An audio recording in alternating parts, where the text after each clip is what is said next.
مفتی صاحب سے سوال یہ ہے کہ 12 ربیع الاول کی لائٹنگ اور چراغاں کے لیے جو پیسے لیے جاتے ہیں، یہ پیسے اگر بعد میں بچ جائیں تو ان پیسوں کا ہم کیا کریں؟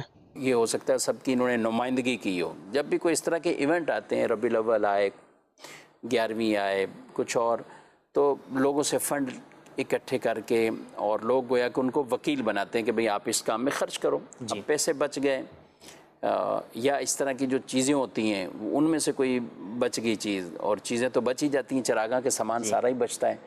فنڈ کے حوالے سے آپ کیا کہیں؟ دیکھیں، کسی مخصوص نام پر جب آپ نے فنڈ کیا تو اب اس کو اسی چیز میں ہی استعمال کرنا ہے. ہم فنڈ کے مالک نہیں ہوتے، جیسے آپ نے بھی کہا کہ وکیل ہوتے ہیں. ہم گویا ان کے نمائندہ ہوتے ہیں اس معاملے میں خرچ کرنے کے لیے. اس معاملے سے ہٹ کر ہم خرچ نہیں کر سکتے. مثال کے طور پہ چراغاں کے لیے چندہ کیا تو ہم مسجد کے ڈبے میں وہ بچے ہوئے پیسے نہیں ڈال سکتے. تو اب اس کا کیا جائے، بچ جائے فنڈ. تو اگر تو آپ کو معلوم ہے کہ بھئی یہ 10 افراد سے لیا تھا، اس کے علاوہ اور کسی سے نہیں لیتا، تو ان کو بتا دیں کہ بھئی یہ پیسے بچ گئے، اب اس کا کیا کریں. ٹھیک، وہ کہتے ہیں بھئی ہمیں واپس دے دیں تو انہیں واپس دے دیا جائے، اس میں کوئی شرعی اعتبار سے حرج نہیں ہے. وہ کہتے ہیں کہ جناب ایسا کریں، اس کو مسجد میں ڈال دیں یا فلاں نیک کام میں خرچ کر دیں، تو جہاں وہ کہیں گے ان کے مطابق جو ہے وہ خرچ کر دیا جائے. اچھا، ایک ہوتا ہے عوامی چندہ کہ اس میں پتہ ہی نہیں چلتا کہ جناب کس نے ڈالے تھے، کتنے ڈالے تھے، نہ آپ سے ان لوگوں تک پہنچنا ممکن ہوتا ہے.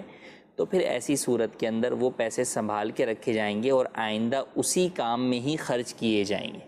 صحیح. تو اب چراغاں کے لیے لیا ہے تو اس دفعہ بچ گئے تو انہیں آپ محفوظ رکھیں، آئندہ سال پھر چراغاں کے اندر ہی اس پیسے کو استعمال کیا جائے. اس کا کوئی ایسا طریقہ ہوتا ہے شروع سے اجازت لے لی جائے؟ مطلب فنڈ کر رہے ہیں، اب مثال کے طور پہ ظاہر میلاد شریف ہے تو ایک تخمینہ لگاتے ہیں کہ بھئی ہمارے ہاں جیسے 5 لاکھ خرچ ہوگا، لنگر بھی ہے، فلاں بھی ہے، یہ چیزیں. تو اب لوگوں سے لے رہے ہوتے ہیں، اس کو ذہن بنایا، اس کا ذہن بنایا، اس کا ذہن بنایا، کسی نے 1,00,000 دیا، 10,000 دیے، 5,000 دیے، 1,000 دیا، تو یوں اکٹھے ہوتے رہے. اب آخر میں جب کیا تو 5 لاکھ خرچہ بنایا تھا لیکن پیسے 7 لاکھ ہو گئے، 6 لاکھ ہو گئے. تو ان سے شروع سے کیا جا سکتا ہے کہ ہم اس جیسی مد میں ہی بعد میں خرچ کر لیں گے، یا ابھی 12ویں کے لیے کیا ہے تو ہم اس کو 11ویں میں بھی استعمال کر لیں گے، یا کسی اور بھی اس طرح کی محافل میں؟ اگر دیکھیں واقعی جو ہے وہ عوامی جب چندہ ہوتا ہے تو اس کے اندر ہر ایک کو یہ ساری باتیں سمجھانا ممکن نہیں ہوتا. ہاں، مخصوص افراد سے آپ کر رہے ہیں، آپ پہلے ہی ان سے اجازت لے لیں کہ بھئی آپ کا بچ جانے والا چندہ ہم جو ہے وہ اسی طرح کی دیگر محافل کے اندر جو ہے وہ استعمال جو ہے وہ کریں گے. تو پھر جو ہے وہ ان کی طرف سے جو اجازت ملی ہے اس کے مطابق بچ جانے والا چندہ آپ اس کے اندر ہی استعمال کر سکتے. جی، مزید سوال یہ ہے